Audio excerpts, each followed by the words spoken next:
Bon, nous allons commencer.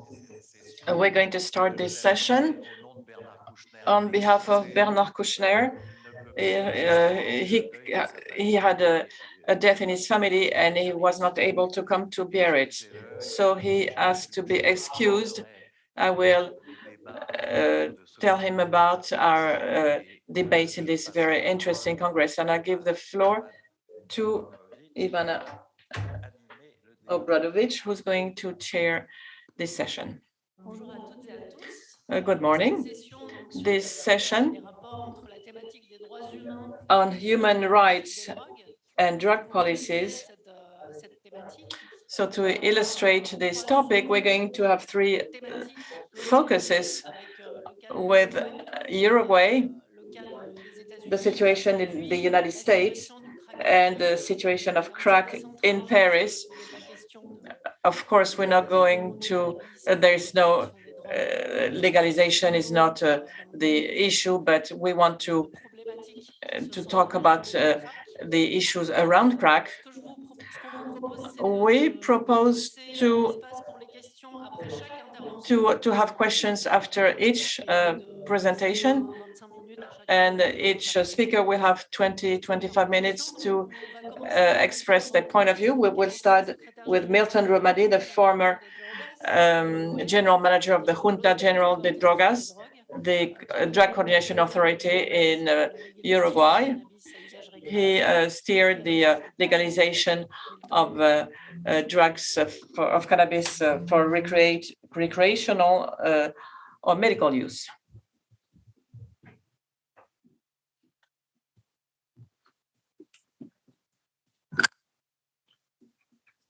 Bueno, buenos días a todos y a todas. Hello. Hello, everybody. Once again, we are together, and we start to see an addiction here. People talking about drug, we have an addiction because we keep talking about it, and we progressively transform into addicts ourselves. I'm not going to talk about drugs, but I'm going to talk about human rights. Before I came here, I read a number of titles which were quite surprising. From John's country, some headlines from the United States. This is the place, the United States, where the war against drugs started, and in Latin America and in the Caribbean, we had to sustain such a war, which we think is a geopolitical strategy, which also was an excuse for having military bases in our territories. Now, in this big country, we have headlines, and those headlines I'm going to cite. The United States want to decriminalize or depenalize psychoaddictive drugs.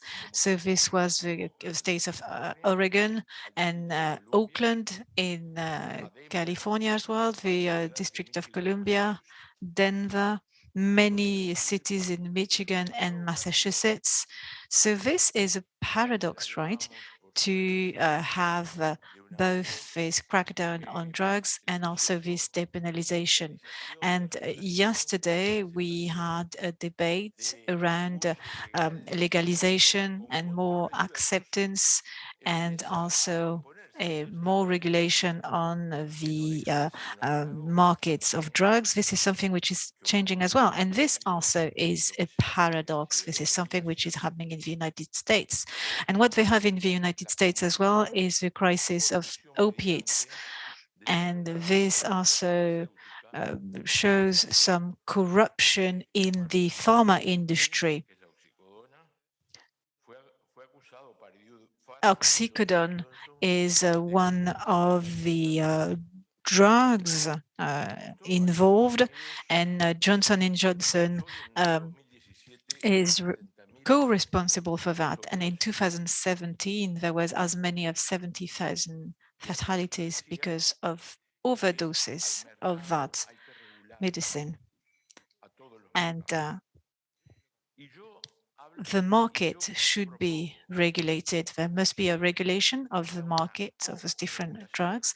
And I propose that there is a co-regulation, so a shared regulation between the public powers and society, and between the state and social associations as well, or associations representing users. And from a human right point of view, there should be that shared control of the market of those substances. We should all have a right to access those substances.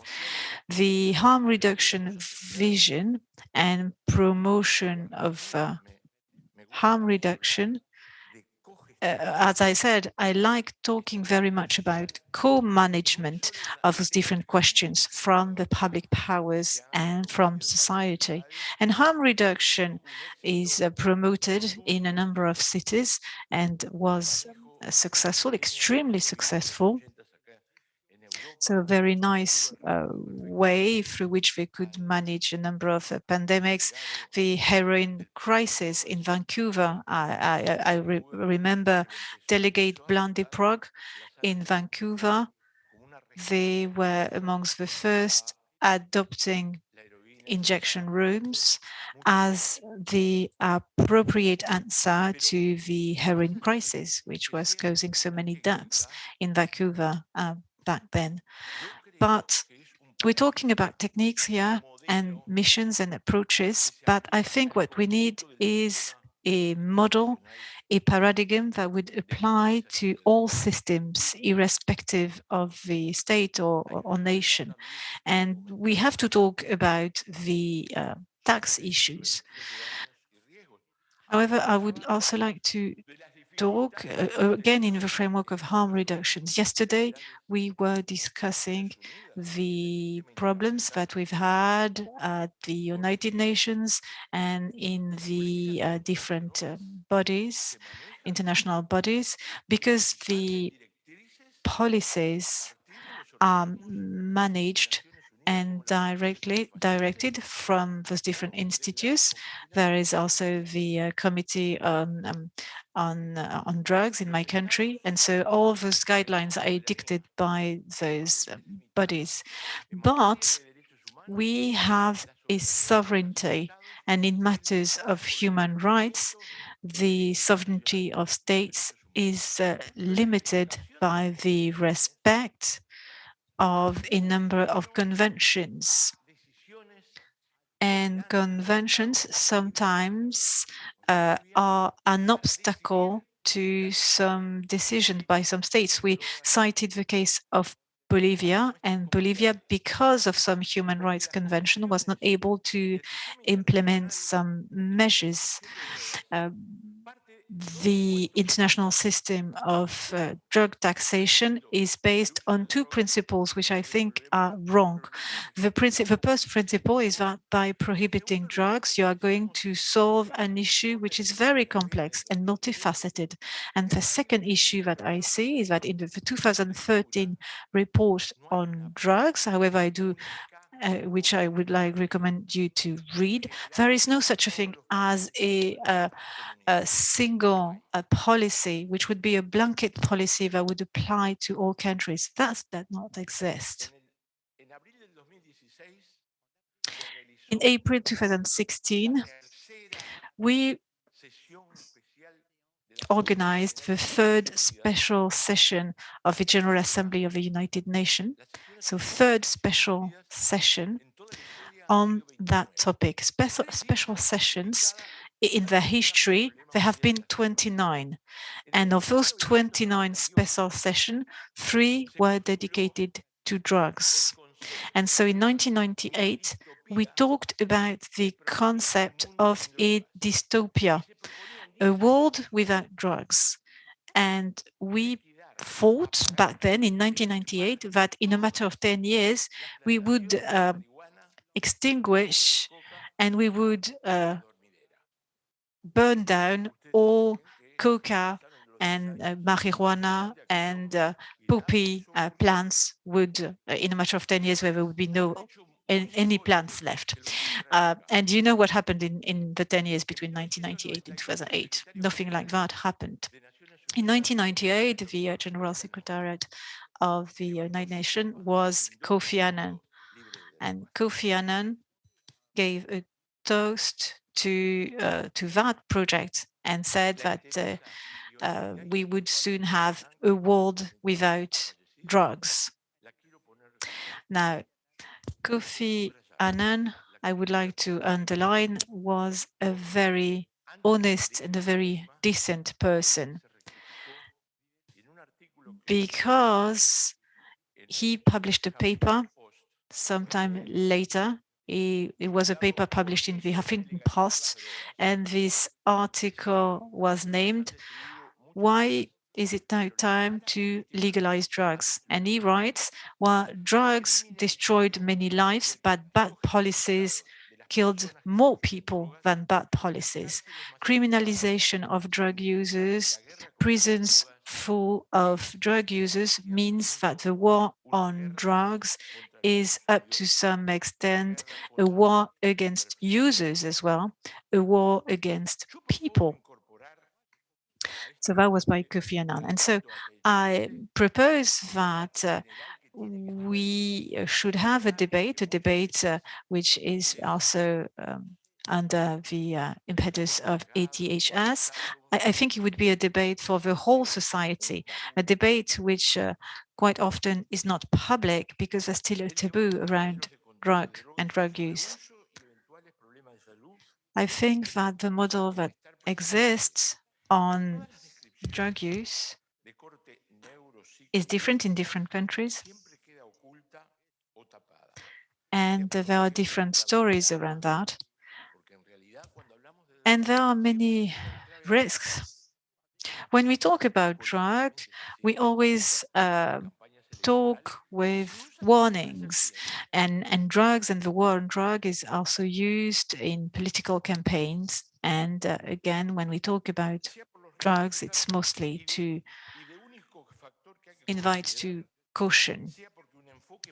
However, the only factor that we should keep in mind is that we forget the obvious, the fact that mankind has used different substances, be they from vegetal origin or chemical origin, has always used substances as a way to alleviate pain, or a way to be closer to God, or a spiritual pursuit. So it's something obvious from an anthropological point of view. We must all recognize that drugs have been around and have been used for centuries. And it's also a right. It's a right. People also create links with those substances in between themselves, but also with animals and with the world around them. With those substances, we experience joys and pleasure and things that go beyond those laws that tend to deprive us from those rights. And so we should defend those rights. And we defend, not only we defend those rights, but we also fight so that those rights are still recognized to everyone, also drug users. And this is, we want to defend pleasure, pleasure being a right as well, the right to pleasure. And fighting for those rights mean risks as well. This is an equation, this is a human equation, the right to having rights. And among those, the right to look for happiness. And I'm going to say something pretty controversial here, because in all constitutions, based on Roman law, all constitutions, Western constitutions, in all constitutions, there's an article. For example, in the Constitution of Uruguay, this is Article 10, and it states that private actions of men and women, when they do not cause harm to third party shouldn't be in the hands of judges. And this is a legal principle that conventions, international convention, have not taken into account. So the Convention of 1971, for example, have not preserved those clauses. And you will not find in convention a single article which obliges to criminalize the individual possession of drugs. There is no such article. This was a political interpretation of many states which applied a concept of war and a concept of criminalization, which is absurd. And this concept is not only detrimental to human rights, but also creates an imbalance and is not in agreement with what the general public thinks. This war on drugs requires huge amount of money which does not go into health.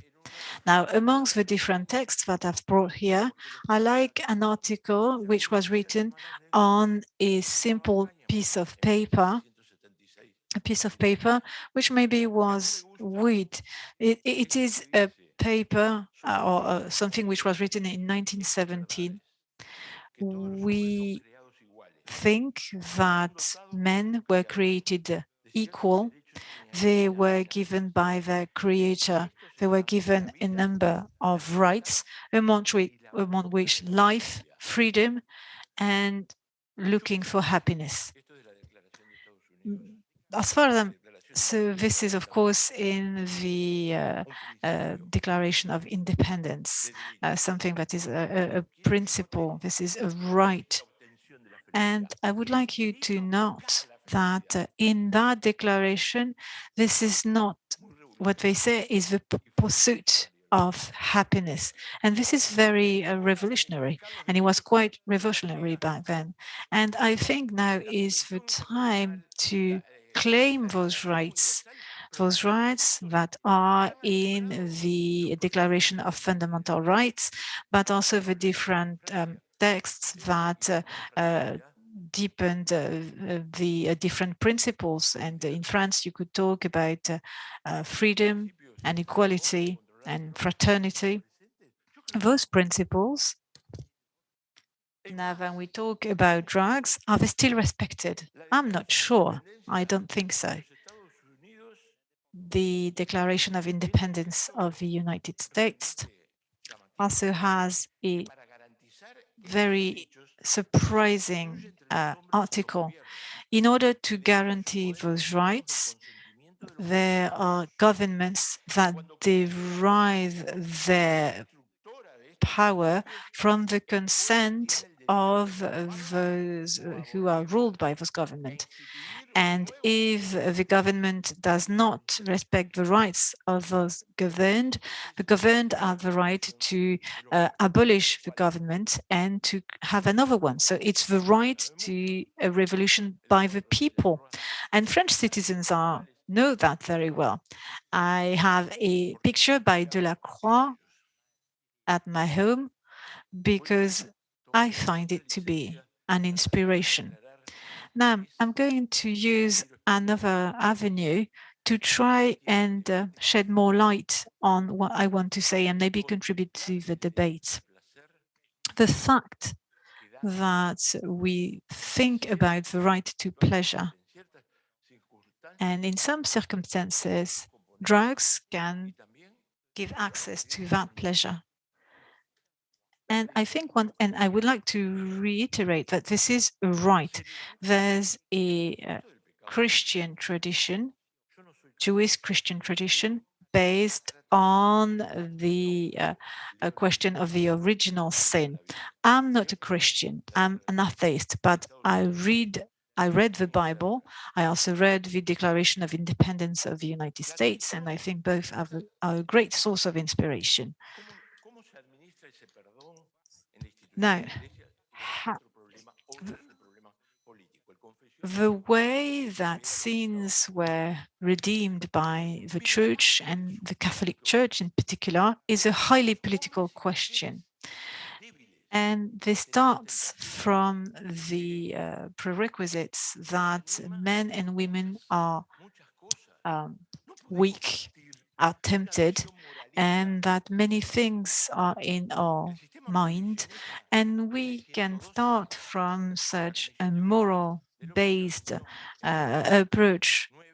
The Commission of Opium met in 1919, and it was organized by Charles Brand. He was an ambassador in the Philippines, and so he proposed to China to negotiate on opium, because China has just been humiliated by the big European powers, England, France, Germany, by the opium war, because in the name of freedom of market, opium was now being marketed into China.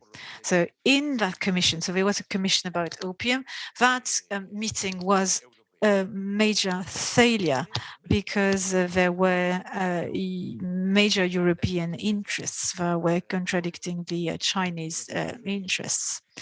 And Charles Friend, so the one who organized this meeting, was also the one who organized a meeting on alcohol in the United States.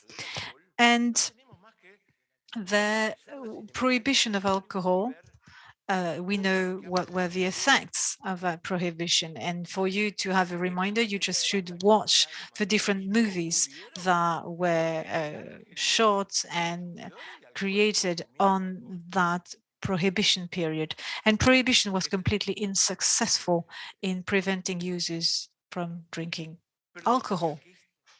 So we are faced with the same circumstances now with drugs. But this moral dimension to prohibition doesn't sit well with the Christian tradition of Jesus in Jesus' word. And I'm going to dare and give you my interpretation that Jesus was probably the first radical revisionist. When an adulterous woman was about to be stoned, in one of the different commandments by Moses, he cites should be the one without sin, be the one to throw the first stone. And we could say the same thing from the human rights and the contempt and hatred that there is against the LGBTQ community, or against gay equal marriage. That's the same sort of hatred that there is. And I also mentioned that when I worked at the General Assembly, I remember also a meeting in Asunción, and they ask in the church that our commission was doomed because we were in favor of abortion. But I would like to cite a sentence by John the 13th, and John the 13th said, "You have a new mandate, the mandate of love. You should love each other. You should love each other the way I loved you." And they're not talking about someone being gay or not being gay, just saying you should love each other. And this is a mission of love and also a right.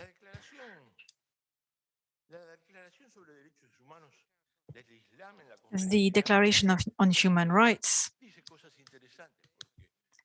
there was a conference in Cairo, and there were very interesting things that were said, because I talked about Christianism, but we should talk about Islam as well. And so in this conference in Cairo, the also talk about human rights. In a presentation in this conference in Cairo, I made a presentation there, and we said that it was urgent to insist on the multifaceted nature of addictions. It's an area which is very difficult because those different consumptions and the consumption of drugs are of course difficult to manage, and pleasure and the need to alleviate the pains in the body also explain the use of some drugs with some control. Now, culturally speaking, in literature, in sociology, this is a question which was already managed or talked about. And the different substances should be, of course, we should talk, of course, about risks and the problematic use of those substances. And I'm going to give you example of ayahuasca.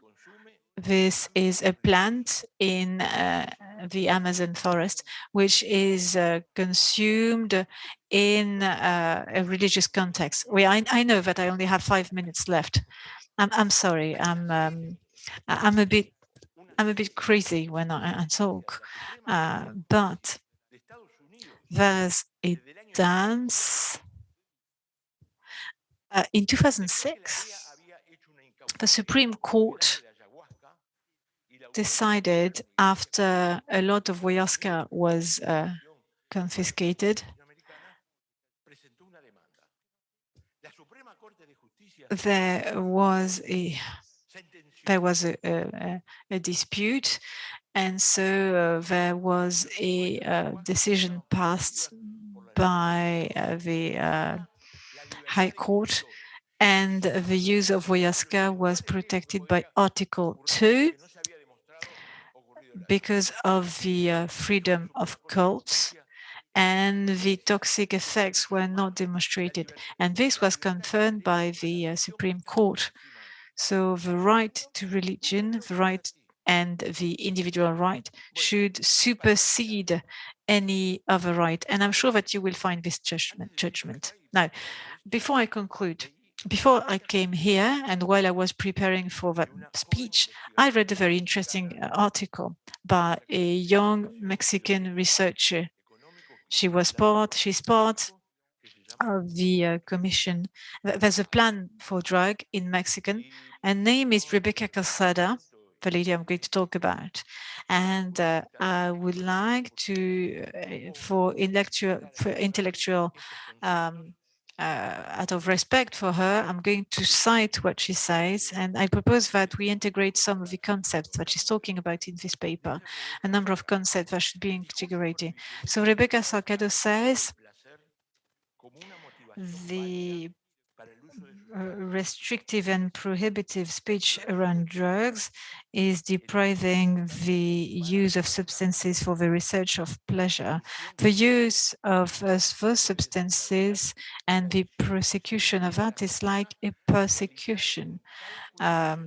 And it prevents individuals to make a decision between the research of pleasure and the use of drugs.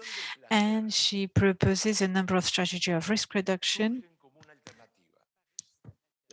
And she proposes a number of alternatives. The management of pleasure and risk reduction recognize that absenteeism is not something that users agree with, and this is not something which is doable.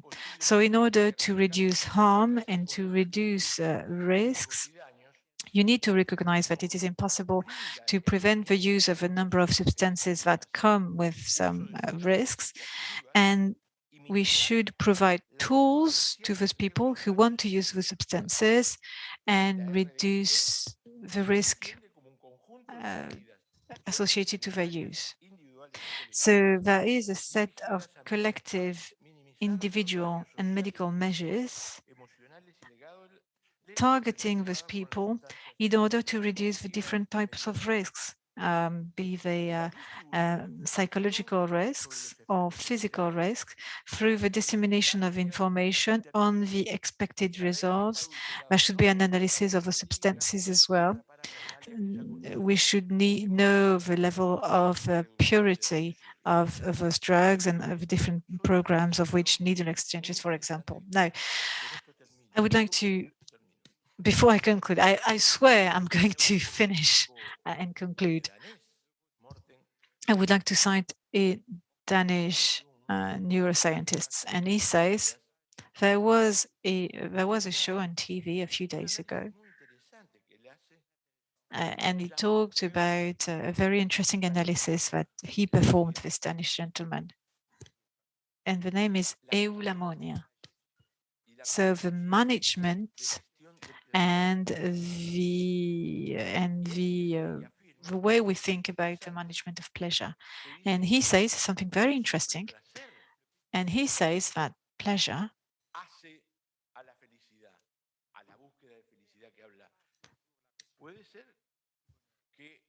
does not always give you access to happiness. And maybe that's not a coincidence. And it's stating two, I think, very interesting things. First, that there are different customs and various uses.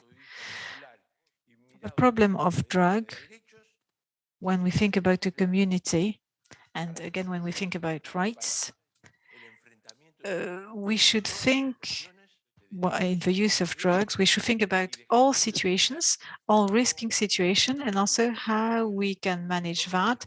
And we should take that, we should have a community approach, because the community makes us strong, and the community helps us also pursue happiness individually, but also with others by building social links and social connections. And I think it's a question of rights, a question of economic development also. And so it was a pleasure to talk about those concepts with you.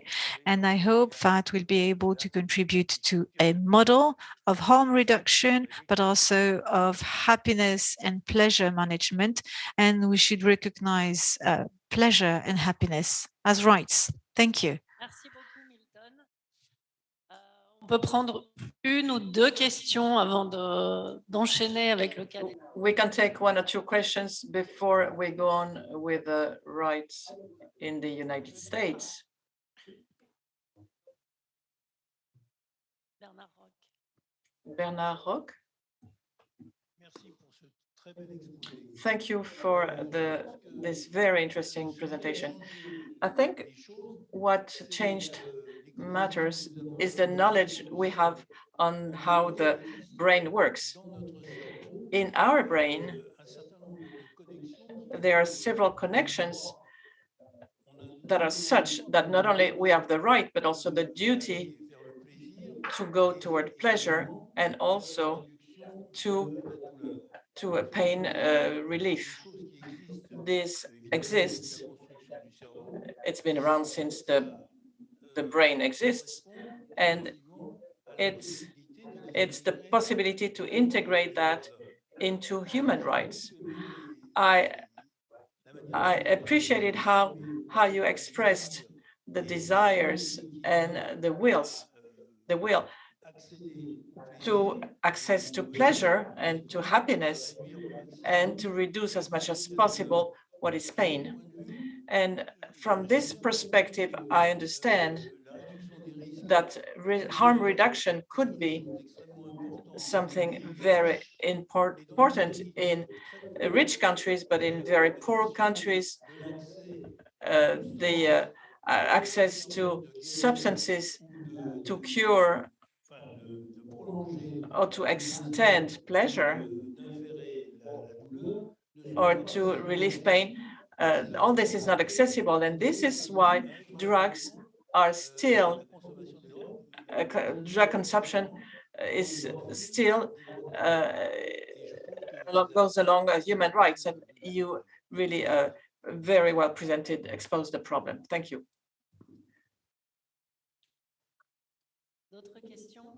Other questions?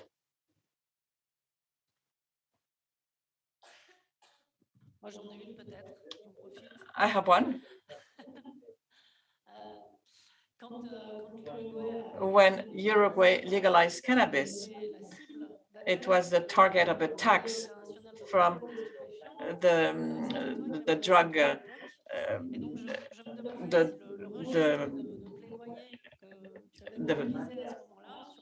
the organization against drugs. So your response at the time, there was a social demand from the civil society and youth movements, student movement. Was all this used by other actors, civil society actors in other countries, especially in Latin American countries?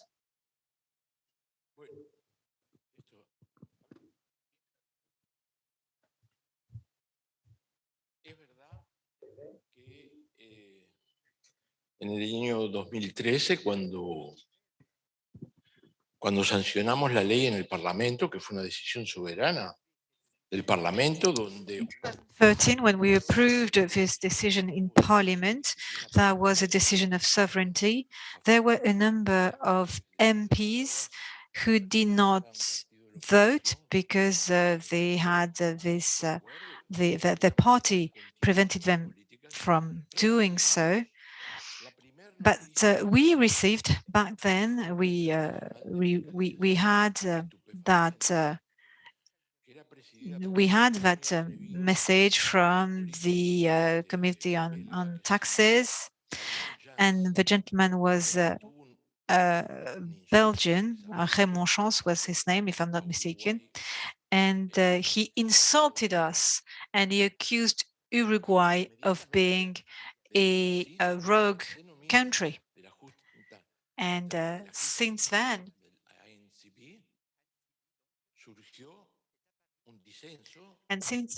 it appeared that our Colombian friend defended us, and he said that there was the opinion of the president, but not the opinion of the entire body, of the entire organization. And the Commission on Drugs and JC included the approach and the vision of human rights that I discussed.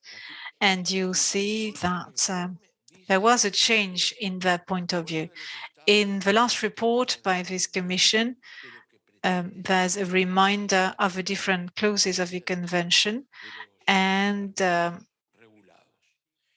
they still pay a close attention to the regulations in the markets.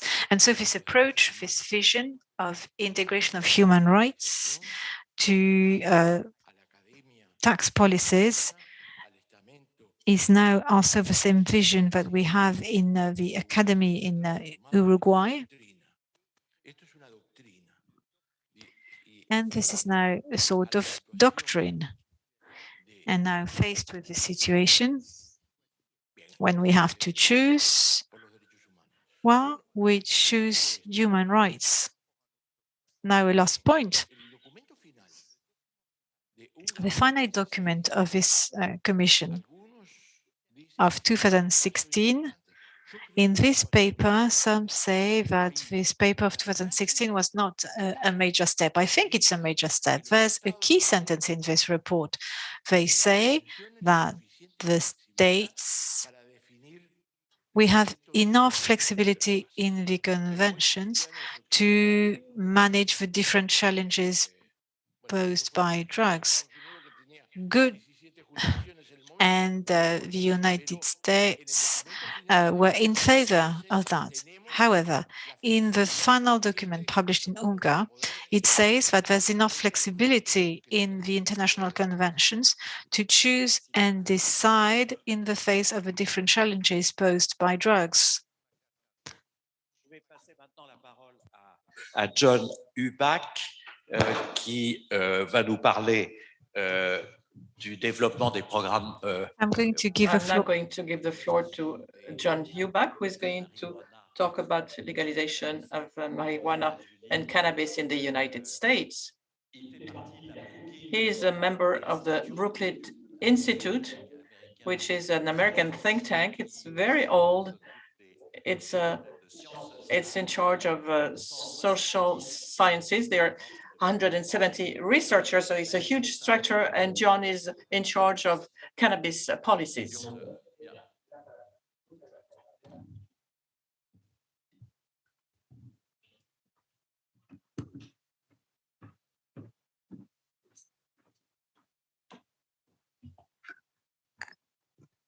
In the drug policy world, there's no harder act to follow than Milton. I worry that it's the equivalent of watching a children's football game after watching the World Cup final, but I'll do my best to keep you all entertained.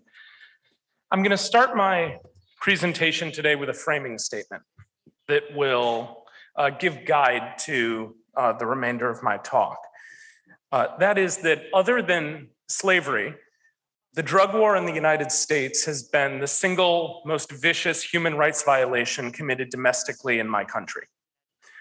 It is also something that has been one of its most successful exports to countries around the world in terms of committing and sustaining similar violations within member nations to treaties and to domestic politics abroad. Those violations with regard to drug policy extend far beyond cannabis. Cannabis is central to this policy in the United States, but it is not alone. The criminalization of opium, the criminalization of cocaine, the ways in which the United States structured its laws accordingly were done entirely to divide Americans, to gain politically, for politicians who saw drugs as a key political tool, again, a divisive tool, and one that can separate categories of individuals who would be painted as good Americans and bad Americans. As I said, it began with opium in an effort to vilify Asian Americans and Asian immigrants into the United States at the beginning of the 20th century. It very quickly transitioned to cannabis. For the first 130 years of America's history, cannabis was a medical product in the United States. You would go into pharmacies, to apothecaries, and you could purchase cannabis-based products for a variety of symptoms, for a variety of ailments. But at the beginning of the 20th century, that conversation began to change, and so did the terminology used. Milton beautifully discussed why words matter, why the use of the word drug matters in a variety of contexts. Choices over terminology in the United States reflects the divisiveness of this issue and the purposeful politicization of drug policy. In the early 20th century, American government officials stopped calling cannabis cannabis. They started calling it marijuana. They called it marijuana because it sounded exotic. It sounded Mexican. It sounded like something that should scare Americans, and it did. Very successfully scared Americans and turned public opinion against an inflow of immigrants into the southwest of the United States, or in many cases, Mexicans who had already lived on that land for generations, and the United States simply annexed that land from under them. It became a tool to make sure that whatever outgroup was the outgroup of the day, Asian Americans, Mexican Americans, Black Americans, Jews, hippies, whatever group was seen as a political enemy, politicians used drug policy to capitalize on that division and to gain politically.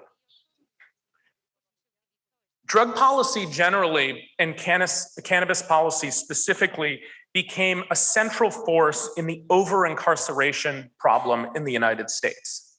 And we've talked a bit over the past few days with regard to cannabis about the impact of big pharma. I talked yesterday about large alcohol and tobacco companies in the United States and the problems that they've wrought. That is part of the issue. Another part of the issue in the United States is that prisons are by and large private, and prisons are big business in the United States. They matter in urban settings, they matter in rural settings, they matter in suburban settings.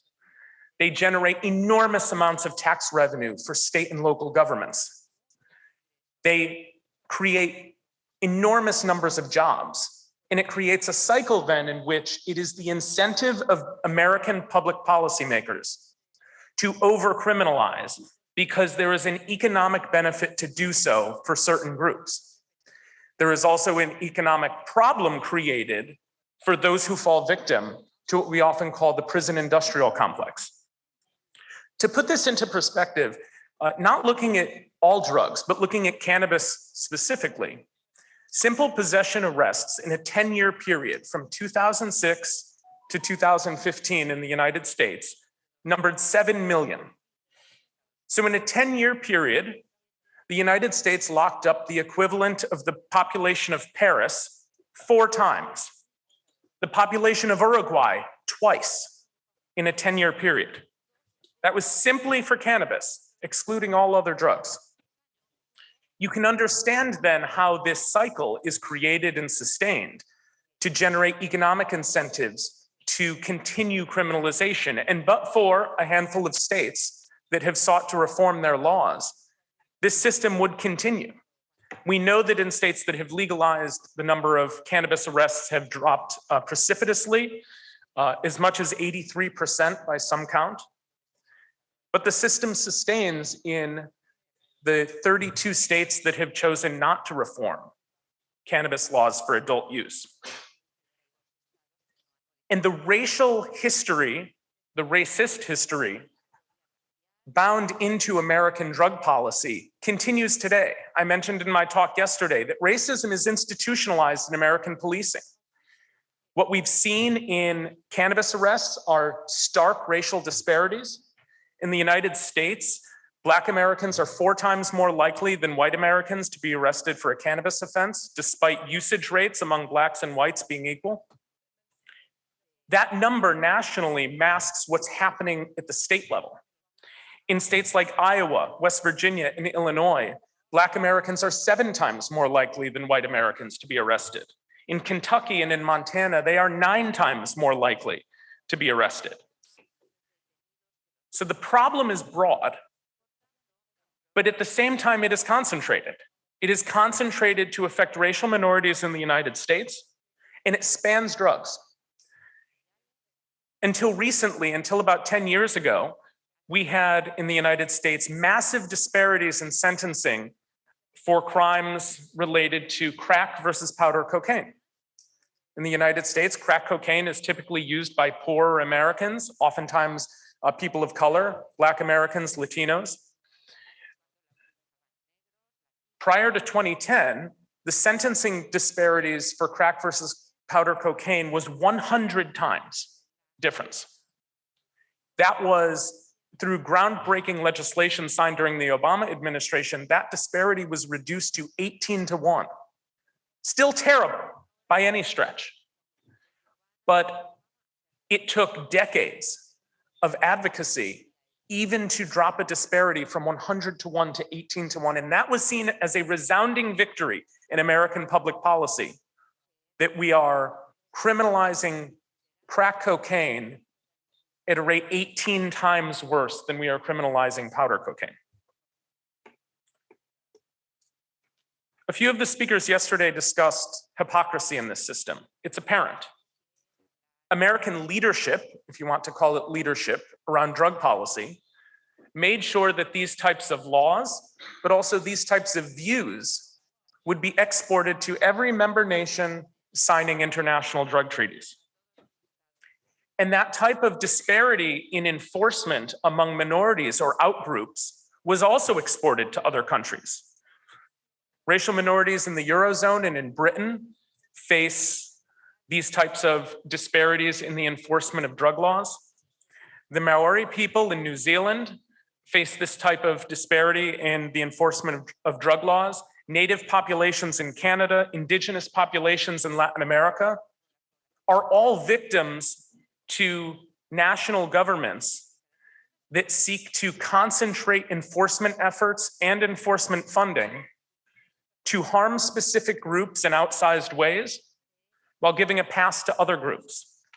In the United States, these disparities happen not just in arrests, but the decision to prosecute, prosecutors' decisions on what charges to levy, conviction rates, and then the amount of the extent of the sentence for those drug crimes. Research shows that at every stage in the criminal justice process in the United States, racial disparities endure. They endure even after legalization. We know that in the states that have legalized, there remain racial disparities in arrest rates, even for the few numbered crimes that still exist for cannabis. And the actual manifestation of this creates serious challenges within my country. One of the most serious ones, I would argue, involves efforts to deal with substance use disorders, particularly among prison populations. We know in the United States that individuals serving time in prison, among individuals serving time in prison, 63% have a diagnosable substance use disorder. You would think having people confined to a prison would be an ideal setting to implement treatment for these substance use disorders. Many of them enter the prison system with a substance use disorder. Some of them develop that substance use disorder while in prison. But American policy makes it more difficult to treat these individuals. In the United States, we have a program called Medicaid. It's healthcare coverage for low-income Americans. If you don't have income through a private insurer, if you're not elderly and have insurance through Medicare, you have access to Medicaid. Medicaid in the United States is the largest provider of substance use disorder treatment in the entire country. But under federal law, you cannot use Medicaid funds to treat a prison inmate for substance use disorder. It's called the Medicaid inmate exclusion. So we have a huge amount of funding, both federal and state funding, that could be used to treat substance use disorders and is used for that treatment for individuals outside of prisons, where rates of substance use disorder are far lower than the prison population. And American policymakers refuse to make changes, the necessary changes, to assist. It shows you that drug policy in the United States cares nothing about science, cares nothing about data, cares nothing about harm reduction. It cares solely about locking people in cages and facilitating an environment in which recidivism is more likely so that they will return to those cages. And that state and local governments can then demand additional funds, private prisons can demand additional funds to try to keep up with this ever-present problem that we have in the US. It goes further, the problems go further. Upon release, we know that having a criminal record in the United States limits an individual's access to education. Colleges and universities are less likely to admit individuals with criminal records. In the past, until quite recently, access to funding for college was restricted for individuals with criminal records, particularly individuals with drug crimes on the record. It limits job opportunities for individuals who do get jobs. It lowers their wages. It limits wealth accumulation. It limits access to healthcare coverage, access to housing. It impacts social connections. All of this creates an environment which makes it harder for an individual who was previously incarcerated to do well, to get ahead, to do even as well as someone who's never been incarcerated. And in many cases, that creates the incentive system to continue operating in the same types, with the same types of behaviors that led to your arrest in the first place. Not because they don't want to break out of that cycle, but because policy makes it so it is impossible to break out of that cycle. And each compounds, and it creates this, as I said, ever-present cycle over time and within communities. I noted the disparities in arrest rates. The United States population is still very segregated. And so when you have racial disparities in arrests and convictions and the problems that are associated with that, this is not spread evenly throughout the United States. This is concentrated at the community level. And that harm is omnipresent. And it affects entire communities, lowering the ability to achieve economic progress, while the system continues to remove funds from those communities that would facilitate those types of economic progress. What I'll say is that no government is serious about taking on the task of drug reform until they look both into the future, processes like legalization, about how to make policy better in the future, while simultaneously trying to correct the errors of the past. There have been efforts in the cannabis legalization conversation in the United States to do just this. There are efforts now in some states, Illinois, New York, New Jersey, Connecticut, Virginia, other states, through their legalization process to have record expungement put into place. So individuals who had nonviolent, low-level cannabis convictions in the past, for those to be removed from their records. At the same time, looking to invest in those communities that have been hit hardest by the drug war, both with tax revenue from the cannabis industry and tax revenue from elsewhere in government, to recognize a reality at the individual level and at the community level, that we cannot right the wrongs of the past unless we invest in the people and the places who have been harmed most by the drug war. This is an almost foreign concept in American policy. To most of us in this room, it seems simple. But the idea that expunging an individual's record is enough to fix the problem is ludicrous. What I always argue is that record expungement fixes one day in a person's life, the day that they were convicted of a crime. It does not fix every day after that conviction until that expungement, in which their economic, educational, and social opportunities were reduced. And so I would argue that this framework, this idea of looking ahead in terms of reforming drug policy, whether it's through legalization, whether it's through a greater focus toward harm reduction or whatever, also must recognize that past errors are institutionalized in our laws and our policies, and that the solutions rest in a comprehensive look at how to deal with this problem, and not easy, simplistic, or immediately achievable legal, regulatory, and policy changes. I'll stop there. Thank you.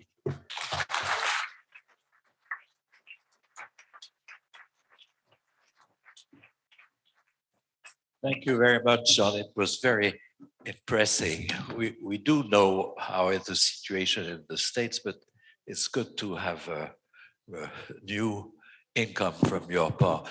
Ernie Drucker, who's a big friend, wrote a book on imprisonment, and it's very, very impressive. Voilà, je pense que la salle aimerait poser des questions. I think that the audience would like to ask questions, so you have the floor in the audience.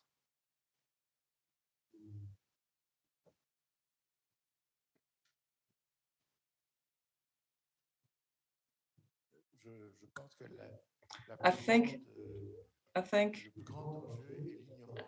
the greatest challenge is ignorance of the general population. When you treat a drug addict, you see that the parents, the family, and friends don't know what the challenge is. So politicians have the same ignorance. We see ignorant people even among care suppliers who are not involved, like violence in emergency rooms by young doctors who have no training on drug addiction. So I think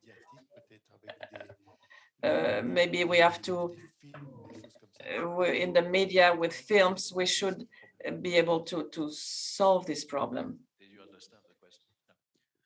Yeah, thank you for your question. You're right. The American healthcare system is not as well equipped as it should be to deal with this crisis. This has been obvious with the opioid crisis in the United States. It is true for drug crises generally. In many cases, there are healthcare workers who see this as a criminal act. They see it as a public safety and not a public health crisis. That's a problem. It also extends into communities, and everyone in this room is well aware of the stigma that surrounds substance use treatment or access to mental health services generally in the United States as well as in other parts of the world. The people who need that type of treatment most are the people for whom that type of stigma is the worst. Men, younger people, poorer people, and that community-based stigma institutionalizes into a system in which you are seen as weak or less if you access the types of services that in some cases are readily accessible, in other cases are much more difficult to access.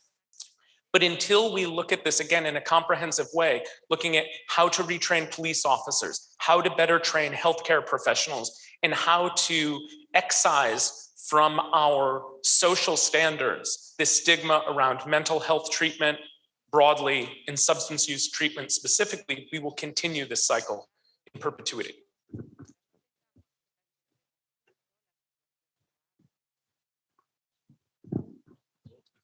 D'autres questions? Other questions? So I will now give the floor to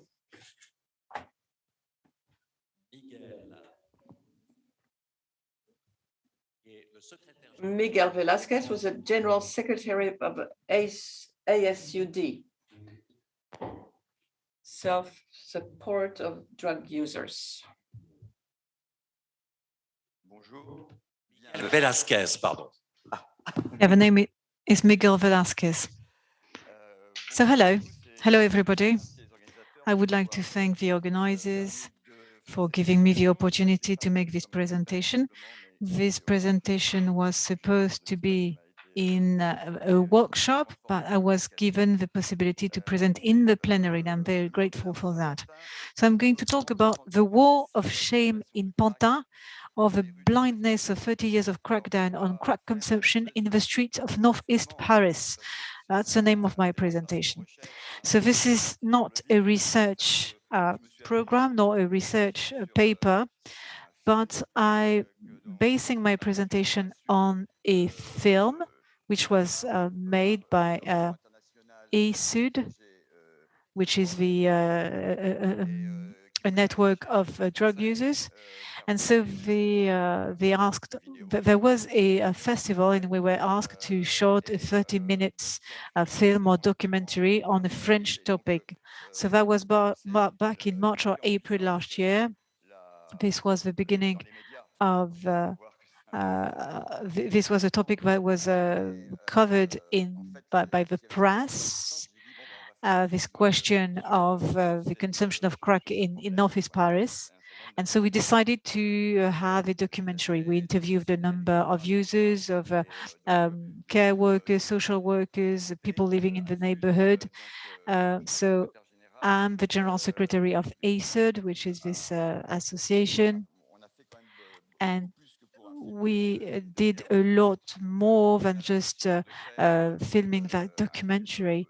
We would like to also have a longer film, so longer than 20 minutes, and giving again a platform to those people that we interviewed. And we don't know when this film is going to be available. It will be available on our website when and if we manage to do what we want to do. And so there will be podcasts as well, probably. In other words, we're going to leverage this series of interviews to provide podcasts and more information. So we're going to talk about the last 30 years in that neighborhood. We're going to start this journey in 1990 up to now, and we're going to talk about public policies, all the moments when the political leaders backtracked and did not deliver on the promises. And we're going to talk about those back and forths.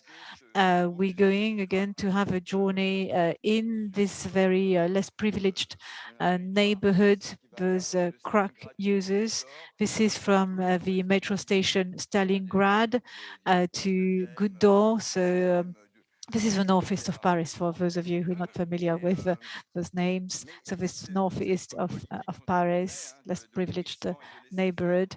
And there is a laissez-faire policy in this neighborhood. That has been the case for many years. And this demonstrates a lot of contempt and loss of respect for the rights of those users. And in particular, the rights of those crack users. And I'd rather use the expression crack users and not crackers, as we have in French as well, because I think that crack users carries less stigma than some of those more derogatory terms. Now, we're talking again, we're in 1990. And we in close to the Stalingrad metro station, there's a canal in that neighborhood and also a big water basin. And this is a place which is known for being a place of crack consumption, especially at night. During the day, drug dealers tend to roam the area because they're more visible. So there are 2 or 3 of them on the larger boulevards, in the outer districts as well, on Boulevard de la Chapelle as well. And so the users are running, so to speak, behind them. The exchange of goods is quick, and it's an area with a lot of violence between dealers, but violence between drug users and dealers as well. Those drug users are mostly from the Antilles. There are also a lot of Black African users, and there are also users that were born in France. They come from Northern Africa or Africa, Sub-Saharan Africa. So either Northern Africa or again Black users. And I mentioned that because this plays a role in the rest of my story. But there are also white, less privileged users. And in terms of demographics or in terms of social profile, you have people with a job, but also people, they are sex workers as well. There are, again, people employed, but also unemployed. And as I said, sex workers, because of their working conditions, they use and smoke crack as well. So a very heterogeneous group of people with little social links or connections. And in those places, on that square, Stalingrad, they also have a place where they can meet. Drug dealers are African from Senegal. They are called Modu. They come from this region of Senegal called Modu, and so they are called the Modus. And in the 1990s, they do not consume crack. They sell crack. Dealers do not consume their own products. There is this unwritten rule. And for drugs like heroin or crack, that's the case. They do not consume their own products, their own goods. And there's a lot of policy pressure, so to speak. So many policemen are roaming the area. And so those dealers and those users need to keep moving. And so there's a lot of movement on that square. And in this district, it's very difficult to really pinpoint where they are, where they go. I used to live in Madrid back in those days, but in the 1990s, I would visit Paris. I would visit my family and friends in Paris. So I was looking for my favorite drug in those days. I was looking for heroin back in those days because I was a drug user. And I had a hard time finding heroin. Back in those days, it would be easier for you to find crack, and this is how I came on that square. And this was mostly at night that I would go on that square. Now, Médecins du Monde and other NGOs started to be interested. You had a number of NGO workers in that in the close vicinity to that square. And so you have all those three different groups, drug dealers and users and NGO and social workers, and the fourth group being the police officers. And so you need to really try and picture that sort of chase. The drug users were easier to spot by the police officers because of our demeanor, because of the clothes they were wearing.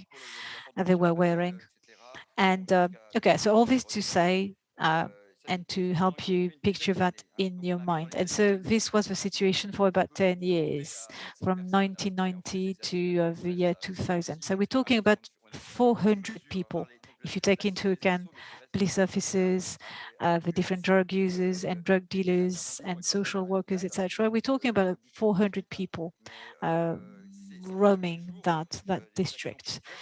And there were a number of punctual actions to try and solve the issue, in inverted commas. And in the year 2000, it was the first attempt to relocate that unofficial market. So on Boulevard Ney, close to a railway tracks, this is an area which is even more up north. It's not easy to see from the main street. It's under the road. There are also party organized in some of those tunnels of the railway. It's very dangerous at night. And drug users, they go from Boulevard Ney to those tunnels, and Porte de la Chapelle it also has a nickname. The nickname is the hill. And on that hill, you find the users, users that become more and more homeless people living in cardboard houses, make-do houses. And they also have a whole community on that hill. There are episodes of violence, and we'll be talking about it in more details, but there are people being killed, people being raped. It's extremely violent, and we have associations like Gaia and other NGOs. They go there, they go on site, and we have more and more NGOs trying to come closer to that, again, highly dangerous area. And this lasted for 18 years. So we are talking about a period of time, 18 years, during which in plain sight, you had all those things taking place. So drug users and drug dealers on that so-called hill, and there's an attempt to try and concentrate all drug users and all drug dealers on that place, which is really a horrible place. Despite the attempt by associations to try and help, again, Gaia, Sharon being some of the names that come to mind. And so in November 2019, there's a political decision, and they decide to remove all the drug dealers and drug users and destroy the camp. This is a very violent attempt. Associations are not warned in advance. It happens one morning at the end of the night at dawn, a lot of violence. All people are removed, some are jailed, and it's a very hard, difficult, and violent moment. So that was in November 2019. And in December 2019, the entire area is completely transformed and revamped, so to speak. They plant trees because it's, you know, very environmental friendly, and everything is done to make sure that nobody is ever going to sleep on that hill again. Because in the 70s, in the 80s, people already had a lot of stigma against those junkies, against those crack users. And in the year 2000, when this happened, there was a lot of stigma again, because again, this was all over the press, headlines about that, about those crack users, and the crack users are really going to sort of crystallize all this hatred against drug users. Drug users in general, but crack users are even going to be the object of a lot of hatred. So all those people are installed, so to speak, in Aubervilliers, because obviously you never relocate those camps in nice neighborhoods. You go in areas that become less and less privileged and less attractive. So you place them in that neighborhood, where it's already a very horrible place. So it's a plot of about 10 meters long, and maybe 1 kilometer long. And then in January 2019, this camp once again is moved.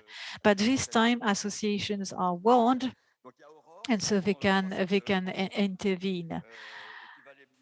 And so a number of social workers and a number of those association members are going to help and try relocate or house some of those homeless users, and they're going to place them in hostels or in cheap hotels. Now, again, it's just a way to move the problem. And the thing is, when you relocate those users, when you house them in hotels or in youth hostels, they go back to the place. And unfortunately, they have to travel back and forth, and it costs money and it's tiring. And eventually, even if those associations try to relocate those users, they keep coming back to the place where they can find those goods. And we realized that there's also a group of women who were helped by this association. They were housed in a place where they were allowed to consume the product. And you realize that in that group of women in particular, they were able to access better care, better healthcare. They could, because they had an address, they could benefit from some benefits. And you see that for some of them, the situation was improved. So the problem of consumption of crack in Paris is mostly connected to a question of housing and a question of support. Of course, you need to house people, but you need to support them. You need to help them be reintegrated in society again. So except for this group of women, the 300 other users, where do they go? Well, they go back to Stalingrad. They go back to the place where they used to have that market in the 70s. And then comes the first lockdown because of the COVID crisis. In the first month, it was complete chaos for drug users in general. A number of XAPAs were closed. You know, those XAPAs are those places where you can access safe places to inject drugs. The first month of lockdown was really chaos. We had so many calls, we had so many people asking for help, and there was a call from a number of high-profile actors, etc., asking for XAPAs to be open during the lockdown, because it really was a catastrophe for drug users. But that was just a parenthesis. But anyway, the lockdown is a very difficult time. The mayor of Paris decides to house some of those homeless users. But obviously, now we need to talk about the people who live in the vicinity of those places. So people from those neighborhoods. And so you have associations of neighbors asking for those places to be shut down, and they're afraid, but they're also worried because it makes their neighborhood even more violent. There's a lot of garbage as well in their neighborhoods, and they find syringes as well. And so it's obvious, but of course for neighbors it's also a difficult situation. And so there are aggressions as well from neighbors. And in the period of lockdown, neighbors see users that are still in the public space, and they smoke while they are in lockdown. So I don't know if there's a link between that, the fact that people were in lockdown and through the window would see users in the street. Well, there was an increase of aggressions. People throwing bottles from their windows, people throwing things at users, those users being insulted. And social workers were also aggressed and insulted. So this makes for an even more complex situation and even more complicated for NGO workers to do their work. Well, it's a shame. It must be said, it's a shame that the public has not been properly informed as to the work that we do. The harm reduction programs that we have. It's never been properly explained to the neighborhoods, to the inhabitants of the neighborhoods. People think that we encourage people in taking drugs, that we maintain them in that situation. During lockdown, there are about 50 police officers roaming the area on a daily basis. So many policemen in the area, in cars or walking. So days and nights, there are many, many police officers in this public space because of these said aggressions and things. But so many, many police officers, generally speaking, but even more during lockdown. And despite this big number of users, the problem in inverted commas is still not solved. So we could talk about a level of very inefficient measures taken by the mayor of Paris and the authorities. And this is what I wanted to talk about as well, this sort of blindness during lockdown, but also after. You realize that now the place which was sort of limited around the Stalingrad Square is now growing and growing. And so since the end of lockdown, and now this place is becoming even bigger. There was recently a decree. At the end of lockdown, there was a decree, again, with the intention of, again, moving that place and moving those people outside of that, around Stalingrad. And there's a decree stating that the drug users are allowed to be there until 1 in the morning, but after 1, they should leave the place. And so the drug users, but also homeless people, are no longer allowed to be on that square after 1. And so they go in a public garden nearby. And so the neighbors are furious because they do not want to have homeless people and drug users in the gardens. And again, the associations try to come at the rescue and try to solve as much as possible of this terrible situation. Now, what we also see, of course, are clients that come in that neighborhood and then they go away. So you need to make a distinction between those users that consume on site or in the close vicinity of that square and the others that come and go. But anyways, I'd like to also to tell you about the evacuation of those gardens, because again, there are many complaints from neighbors because homeless people and users are in those gardens. And so, again, many police officers come in, and then officers from the town hall as well. And there were, again, quite a bit of violence.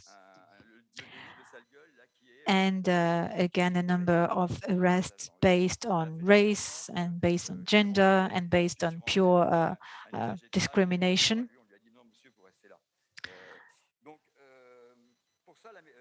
And so this is yet another episode which we can describe as a catastrophe. And after the evacuation of those gardens, people keep coming back. Nonetheless, there are a number of very violent episodes.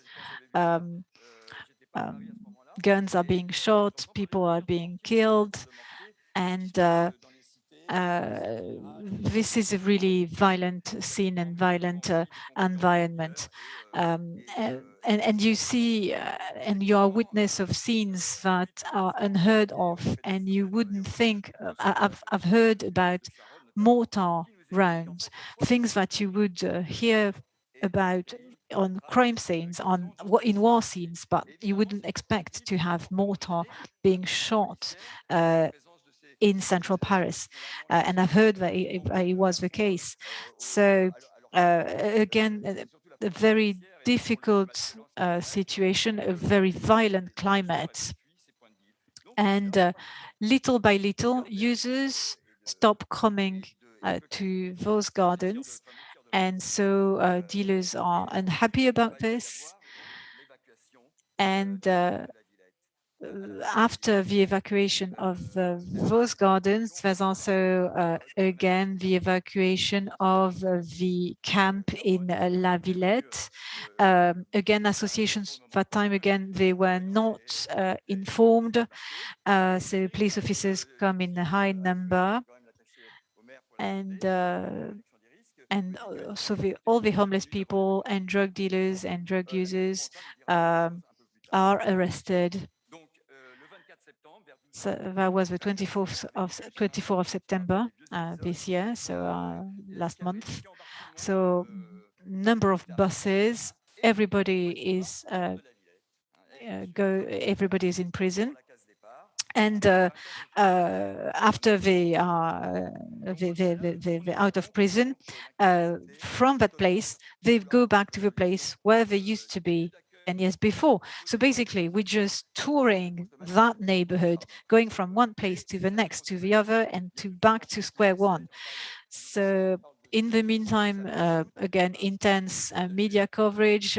People talk about what we do, but what we do as social workers or associations is presented in a very negative light. And again, there's no proper information of the general public. And of course, the public powers Gérald Darmanin, the Minister of the Interior, and the Prime Minister talk on TV about this. There are high expectations from all parties, and there are promises that are made by all of them, by all political leaders who would like to find a solution. But at the end of the day, many promises are made, but to date, nothing concrete has been made. So I just told you the story of the last 30 years of that neighborhood. And what I wanted to talk about as well was that wall of shame, because one of the solutions that the public power found to solve the issue was to build a wall so that you cannot see the place from the street. So again, the neighbors that we interviewed, some of the neighbors of this place, of course, are against the building of that wall.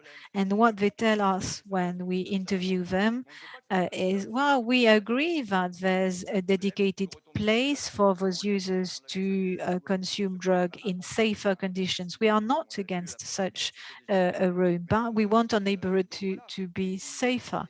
We want less violence.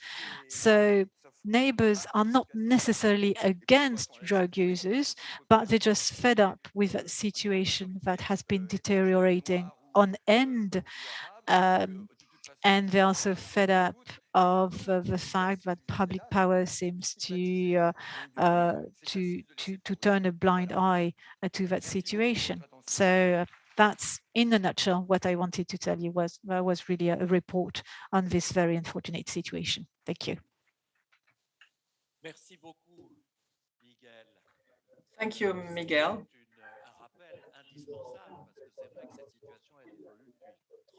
This situation has been going on for 30 years. We know some solutions, so it's absolutely unacceptable. Do you want to ask questions?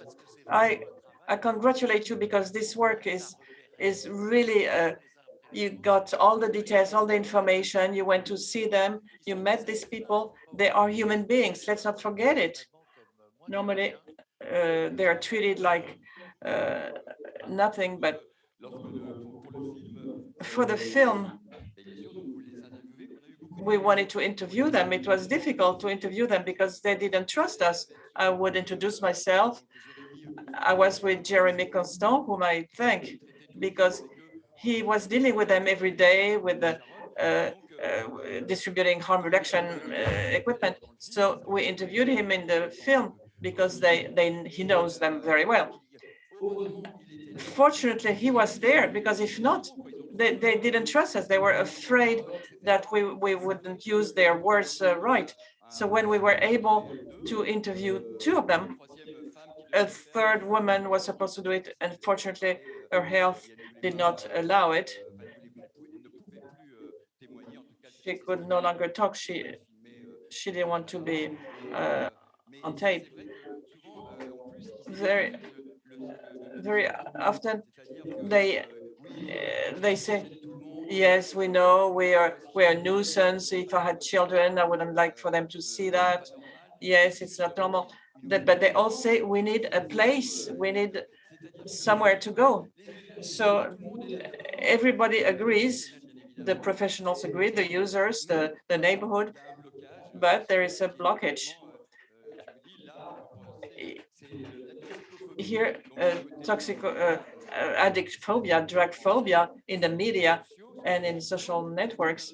And on the other hand, nothing is being done. We think that the problem is going to disappear. We're going to put the dust under the carpet, but it's been around for 30 years. Thank you, Miguel, for your words. On the OFDT site, you're going to find a summary of research about crack in the Paris area that was funded under the crack plan. And it has two parts. One part on the path pathway of the users, interviews with the users that can complement the film, and a part on the supply, showing that the traffic networks are a very poor hierarchy, which is different from crack and other products. And it also pinpoints the role of the traffickers from Senegal, and a series of collect centers, crack sample showing that the composition of the crack is different from what is being sold, with lots of alteration, and it's very deceiving. So everything is on the website.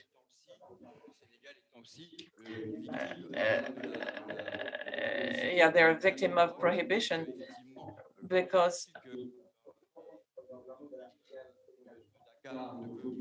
people from Dakar or the Ivory Coast, they have cocaine consumption when it's not an African product. So in the smoking places, and our association has a project to help have self-support associations in the Ivory Coast and Senegal, to try to give them share with them our knowledge of harm reduction policies, with respect for the local situation, local culture. But these people know Africa well. We're in charge of that. Thank you. Any questions? Can you introduce yourself, please? Alice Deschenaux. I work in harm reduction with the Liberty Clinic. Thank you for your presentation. A remark on the political aspect, because it's extremely serious, and we have a lot of work to do. When the Ministry of Interior does say that he doesn't want consumption rooms, and that the life expectancy of a crack user is 1 year, so we're not going to spend money for these people. And that's the way he says, that's what he says publicly, without any scientific background. So this is a scandal, and this shows how much work needs to be done at this level to reverse things. Then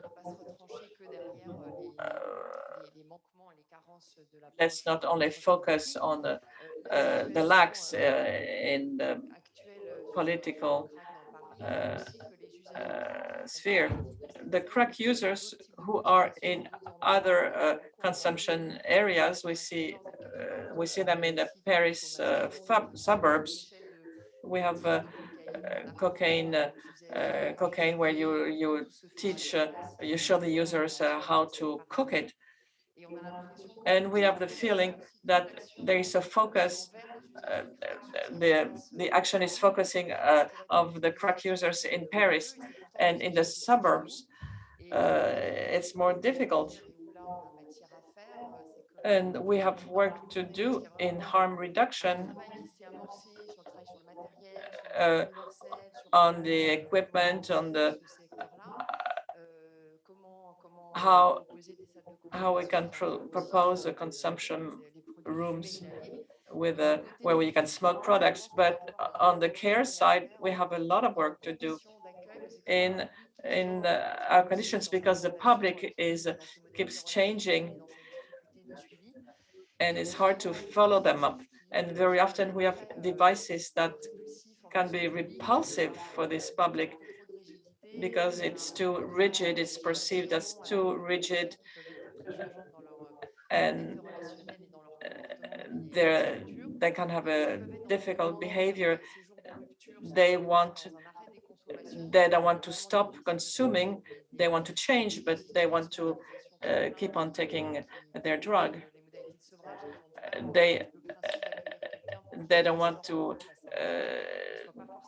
sometimes they want to make a break, but they don't want to go to a care pathway yet.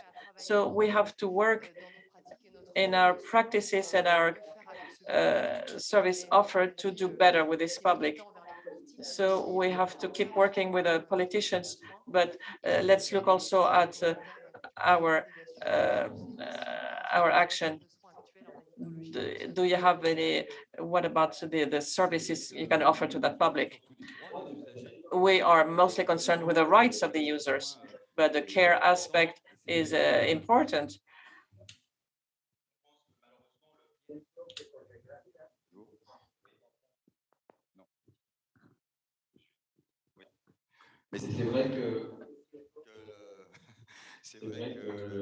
But the care aspect must be worked on. This is why we are working with the Paris centers of harm reduction, like Gaia, Sharon, and others, because cooperation between self-support associations and care professionals seems extremely important. The role of peers.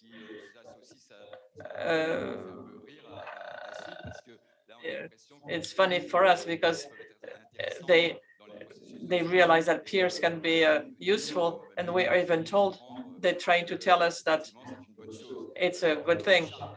But in our charter in 1992, it was specified in the last articles that the peers should be accepted in the care centers as full-fledged professionals, and not just but they can offer real support and be compensated for that. We're very happy that they accepted that, but to be less ironic, this cooperation is necessary, and there is a lot of work because this public has a reputation to be difficult.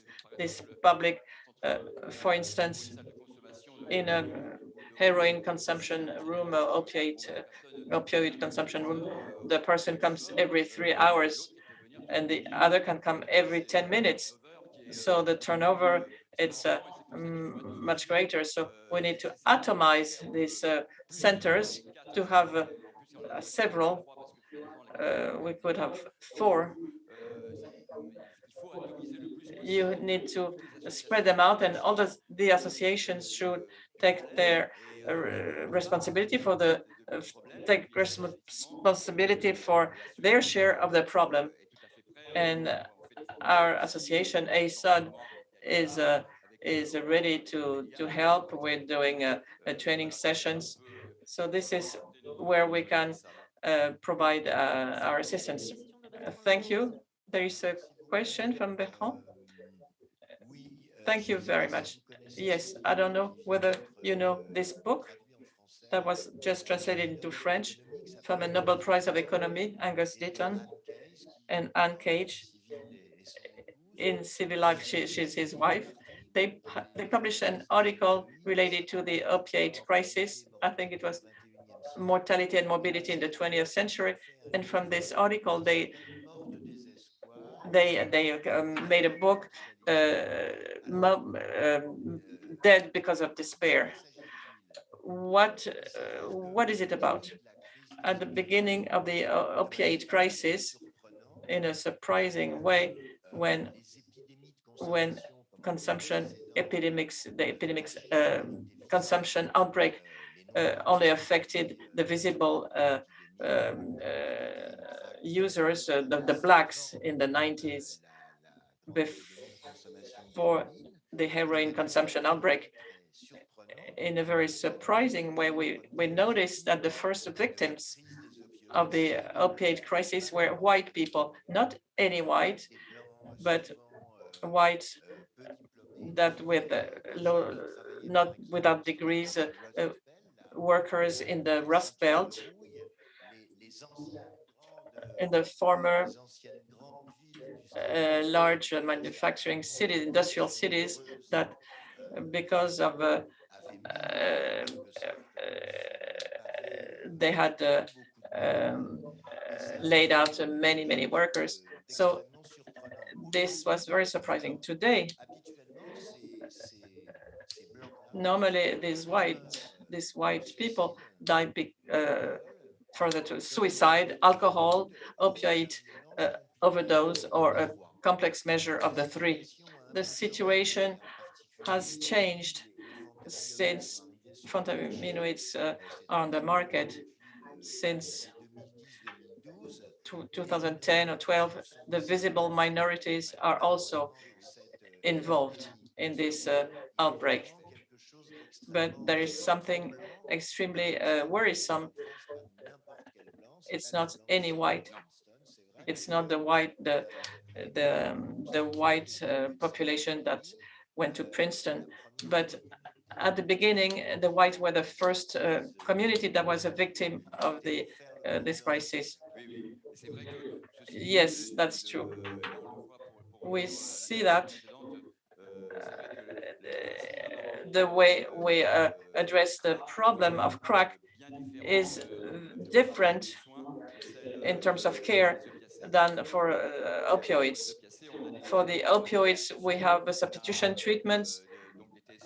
We have OST that work well. In France, it's a scandal that since the 90s, we have only two molecules, buprenorphine and methadone.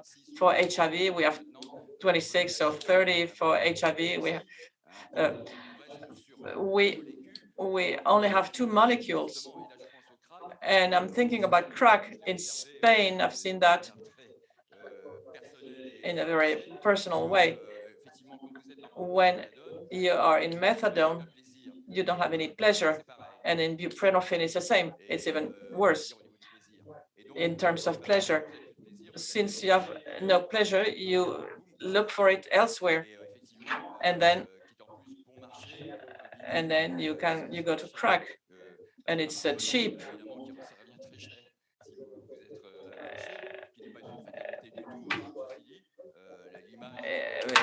Even though it can be expensive if you use it a lot. Thank God those who tried heroin and now crack do not become addict. It's always the problem users are about 10–20% of the users. But we don't talk about the 80%, we talk about the 20% because they are the social problem. But these are the numbers, these are the figures. 80% of drug users are well insulated. It's your brother-in-law, it's your aunt, and they work, they have children. For 30 years, I lived. I went to university. I was consuming heroin, but it's not a contradiction.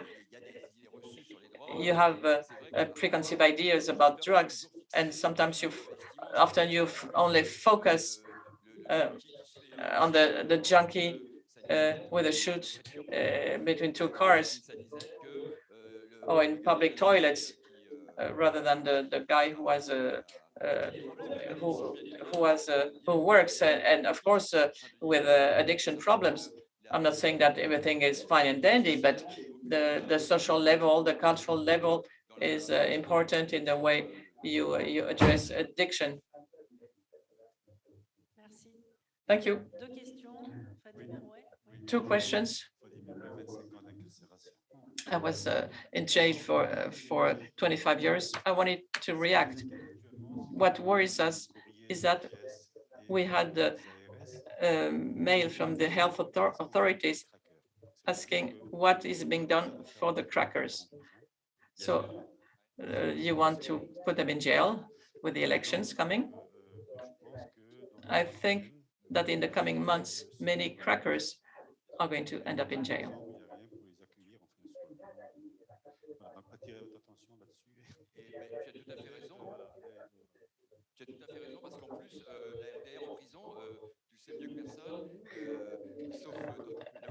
Yes, where you are, except in other prisons, the information in the best cases,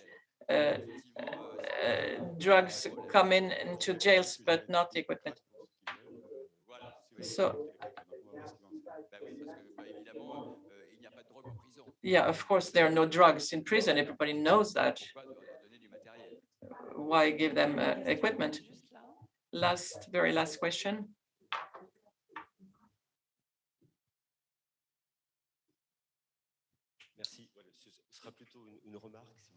It's a remark. First of all, Miguel explained very well the process of rotting and of inaction that led to this unacceptable situation for the crack users in the north of Paris. 30 years is a shame. It was nice to tell this story of 30 years between the police interventions. For Paris, and it's true that the crack plan in Paris concerns the users who are suffering, but it's for the whole, all of Paris, the deal areas and the crack consumption. I work in the 13th arrondissement. I'm a GP in Paris. In our section around Rue Chevaleret, there is a crack consumption developing, and the users come to our XAPA center, and so for the time being, they don't want to be treated, but it's a new phenomenon that shows that it's developing, and also in other populations. So we really need a global plan. And the second thing is the Ministry of Health. There was a conflict with the Ministry of Interior, like 30 years ago, over the liberalization of pharmacy delivery. So it's the same fight between those defenders of repression or health. Here, the Minister of Health said that within the Social Security funding law, an article will make it possible to create addiction care centers where you can consume, and a carriage center. So I think we should use that possibility, legal possibility, because we need to have centers, areas where legal centers, so that we don't have a concentration in the north of Paris, but with several areas in Paris. And I think this is a challenge. This is what we must build now.